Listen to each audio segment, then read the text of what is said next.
Rowan burst through the back door, messy brown hair sticking up in every direction, hazel eyes bright with morning excitement. Their favorite purple hoodie already had a streak of mud across the sleeve from rescuing a worm on the sidewalk, they'd tell you, and their green sneakers squeaked against the kitchen floor. "Gran, I'm going to help Mr. Chen with his garden today," was how most Saturday mornings started, and today was no different. Gran looked up from her crossword puzzle, silver glasses perched on her nose. "That's wonderful, dear. But remember, Mr. Chen's been feeling poorly lately. Don't tire him out." The morning sun painted golden stripes across the grass as the back gate clicked shut. Next door, Mr. Chen's usually perfect garden looked different. Weeds poked through the flower beds like uninvited guests, and the tomato plants drooped sadly in their cages. Mr. Chen sat on his porch steps, wrapped in a thick cardigan despite the warm weather.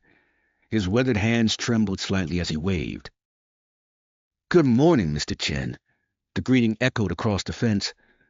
"Can I help with your garden today?" The old man's face crinkled into a smile. "Oh, little one, that's very kind. But these old bones aren't cooperating much these days. Doctor says I need to rest."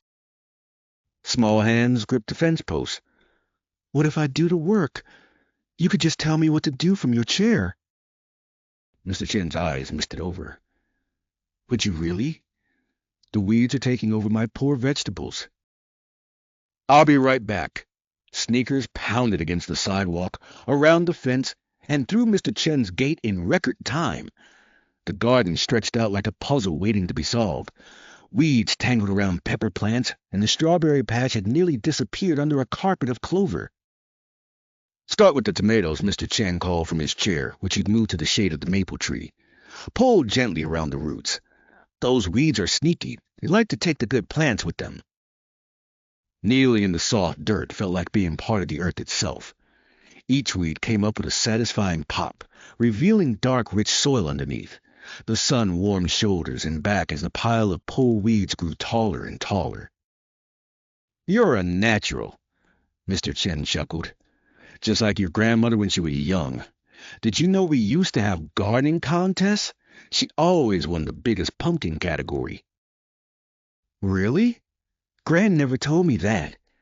Dirt-covered hands paused mid-pull. "Did you win anything?" "Best roses 3 years running." Pride filled the old man's voice. "The secret was coffee grounds. Roses love coffee almost as much as I do." Working together, one directing, one digging, they cleared the tomato bed, then moved to the peppers. Mr. Chen shared stories about each plant, how the jalapenos came from seeds his daughter sent from Texas, how the bell peppers were descendants of plants his wife had grown 20 years ago. By lunchtime, sweat had created interesting patterns in the dirt on small arms, and the garden looked much happier. Mr. Chen had dozed off in his chair, a peaceful smile on his face. Tiptoeing past him, careful not to wake him, the garden hose said quietly water onto thirsty plants. The tomatoes seemed to perk up right away, their leaves turning a deeper green in the sunshine. "Rowan?" Gran's voice called from over the fence. "Lunch is ready." "Coming, Gran. Just finishing watering." Mr. Chen stirred in his chair. "Oh my, I must have drifted off. Look at all you've done. The garden looks wonderful." "We're not finished yet. Can I come back after lunch?" "I would be honored," Mr. Chen said, his voice thick with emotion. After wolfing down a peanut butter sandwich and apple slices, the afternoon adventure began. This time, there was a wagon loaded with supplies, Gran's gardening gloves, only slightly too big, a small rake, and a surprise, a packet of sunflower seeds. "For Mr. Chen," Gran explained, winking. "He mentioned wanting some last week." Mr. Chen's face lit up like a birthday cake when he saw the seeds. "Sunflowers! My wife loves sunflowers. We had a whole row along the back fence." Together, they planned where to plant them. Mr. Chen pointed with his cane while eager hands dug small holes along the fence line. Each seed went in with a wish for it to grow tall and bright. "You know," Mr. Chen said as they worked, "gardens are like friendships. They need attention, care, and patience. but when you tend them well, they give back so much beauty. The strawberry patch proved the biggest challenge. Clover had woven itself around the berry plants like a green blanket. It took careful fingers to untangle each plant without damaging the delicate runners. "See those little white flowers?" Mr. Chen pointed to the strawberry blossoms. "Each one will become a berry. By next month, we'll have sweet strawberries to share." "We? Of course. A garden is meant to be shared. That's what makes it special." As the afternoon wore on, other neighbors began to notice the activity. Mrs. Patterson from 2 houses down stopped by with a pitcher of lemonade. "Haven't seen the garden looking this good in weeks, Mr. Chen." "I have an excellent helper," Mr. Chen beamed. The lemonade tasted like liquid sunshine, cold and sweet after all the hard work. Mrs. Patterson settled into a lawn chair she brought over, and soon the garden felt like a small party. "You know," Mrs. Patterson said, watching the weeding progress, "my flower beds could use some attention, too. These old knees don't like bending much anymore." "I could help tomorrow." The offer came out before thinking, excitement bubbling over like a shaken soda. Mrs. Patterson's face brightened. "Would you really?" "I'd pay you, of course." "No payment needed," Mr. Chen interrupted gently. "The joy of helping is payment enough. Right, young gardener?" A vigorous nod confirmed his wisdom. There was something magical about seeing the gardens transform, about watching Mr. Chen's worried frown turn into smiles. By evening, the vegetable garden looked like its old self again.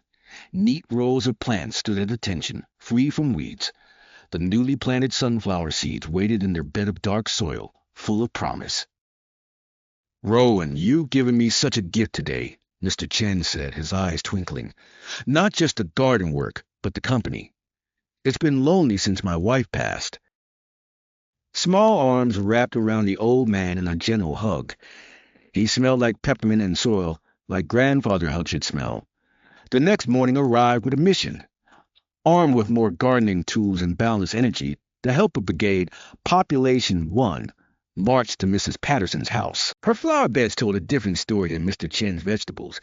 Here, roses competed with wild daisies, and marigolds had self-seated everywhere in cheerful chaos. "Oh, dear," Mrs. Patterson laughed, surveying her domain. "I've rather let things go wild, haven't I?" "It's beautiful. And it was, in its own messy way. It just needs a little organizing." Mrs. Patterson had prepared by setting up a small workstation, a kneeling pad, a basket for weeds, and a plate of homemade chocolate chip cookies for energy breaks. Working in the flower beds felt different from vegetables. Each plant had its own personality. The roses demanded respect with their thorns, the daisies cheerfully grew wherever they pleased, and the marigolds released their spicy scent with every touch. "My daughter gave me these rose bushes," Mrs. Patterson explained, pointing to a particularly beautiful pink variety. "She lives in Seattle now. Calls every Sunday, but I miss having her close by." The morning flew by in a blur of pulling, pruning, and planting. Mrs. Patterson knew the name of every flower and shared stories about each one. The garden became a living photo album of her memories. Around mid-morning, a familiar figure appeared at the garden gate. Mr. Chen, moving slowly but determinedly with his cane, had come to visit. "Thought you might need supervision," he said, with a grin, settling into the chair Mrs. Patterson quickly provided. "More like you missed having company," Mrs. Patterson teased, but her smile was warm. Soon they were chatting like old friends, which it turned out they were. They'd been neighbors for 30 years, but had somehow drifted apart in recent times. "Rowan's given us an excuse to be neighborly again," Mr. Chen observed, watching the flower bed transformation. "The child has indeed," Mrs. Patterson agreed. "Sometimes it takes young eyes to remind us what's important." By the third weekend, word had spread through the neighborhood like seeds on the wind. The Hendersons needed help clearing their overgrown backyard. Old Mrs. Murphy couldn't manage her window boxes anymore. Even the Yamamoto family, with their 3 young children, asked if their eldest could join the gardening adventures. Saturday mornings became a neighborhood event. The gardening crew had grown from 1 to 4, with 8-year-old Kenji Yamamoto and twins Sarah and Sam from down the street joining the effort. They called themselves the kindest gardeners, complete with matching bandanas that Mrs. Patterson had sewn from bright yellow fabric.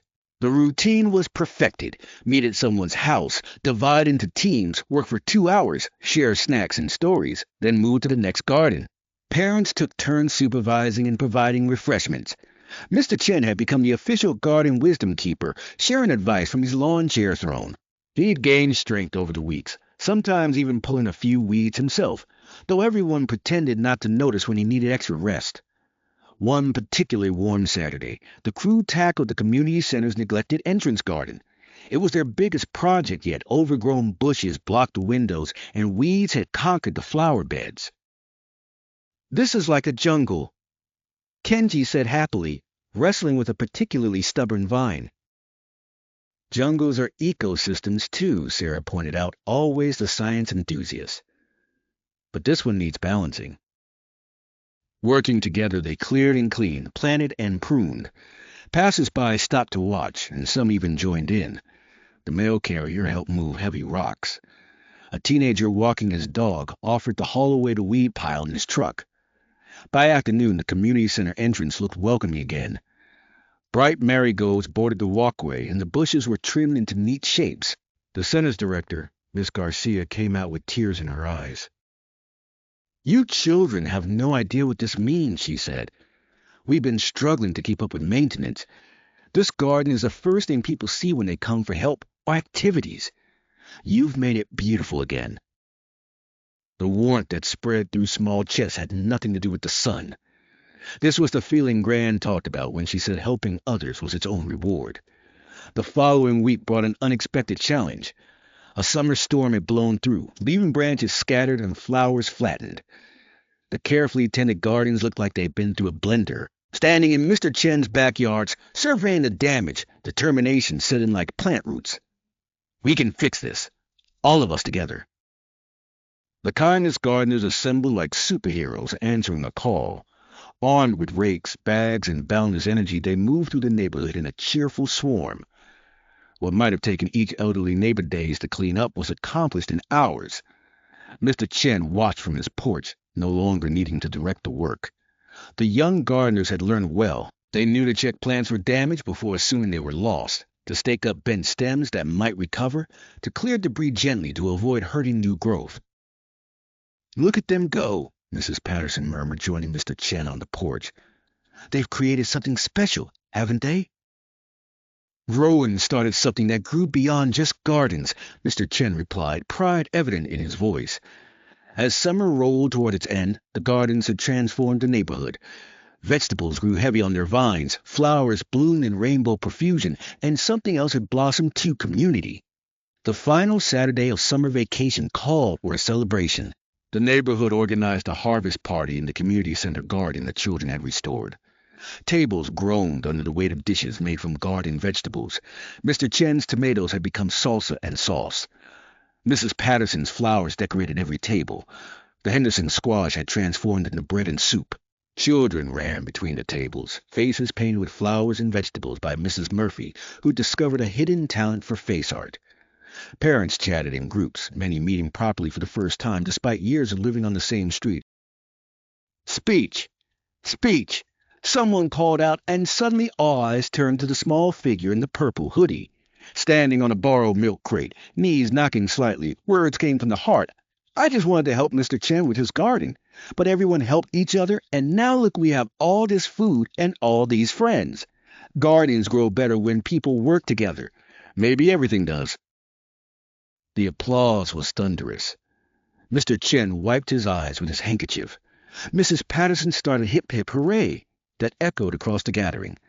As the sun set over the neighborhood, painting the sky in shades of pink and gold like Mrs. Patterson's roses, the children sprawled on the grass, tired but happy. Parents continued their conversations, planning future gatherings. The elderly neighbors sat in comfortable chairs, faces bright with contentment. "You know what the best part is?" Kenji said, munching on his third cookie. "What?" the twins asked in unison. "Next summer we get to do it all again." "But even better," Sarah added, "because now we know what we're doing." "And we'll have new neighbors to help," Sam pointed out. The Johnsons are moving in next month. Lying back on the grass, watching the first stars appear, a deep satisfaction settled in young bones. The garden would keep growing, seasons would change, but the connections made between young and old, between neighbors who'd forgotten to be neighborly, those would last. Rowan's grandmother appeared, settling onto the grass with surprising grace for her age. Proud of you, kiddo. You planted something more important than vegetables this summer. What's that, Gran? Kindness. And just like those sunflowers you planted for Mr. Chen, it'll keep growing and spreading seeds. One small act, one helping hand, one garden at a time. The party continued around them, laughter mixing with cricket songs as darkness fell. Tomorrow would bring new challenges, new gardens to tend, new friendships to nurture. But tonight, surrounded by the community that had bloomed from one simple offer to help, everything felt just right. The gardens had taught their greatest lesson. Kindness, like seeds, multiplies when planted with care. What starts as one person helping another can grow into something that transforms an entire neighborhood. And just like Mr. Chen's tomatoes and Mrs. Patterson's roses, the beauty that results feeds far more than just the gardener.